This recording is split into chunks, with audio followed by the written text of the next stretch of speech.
Yes. Without hesitation. Ano man Kahit, kahit kaninong challenge, as long as may buhok pa ako, lalo na yung mga young guns ng Congress, ibigay ko na kahit burnik ko.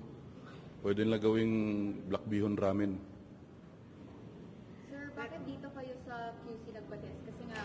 Kasi nandito ako sa Maynila ngayon, ma'am. Saka hindi naman pwedeng umuwi lang ako sa Davao para doon sa hamon niya. Eh, pwede naman siya magpasama doon sa boyfriend niya. Sir, kanina may sinabi ka na hindi lang dapat yung mga kababayan natin, they should demand the congressional candidates na magpa-drug testing. Hindi naman kailangan demand. Kung ikaw kandidato ka at wala kang tinatago, ba't di ka magpa-drug test, di ba? To show to your constituents na malinis ka. And wag lang yung drug test lang ang tingnan ng taong bayan. Siyempre, titingnan din ninyo yung kapasiteran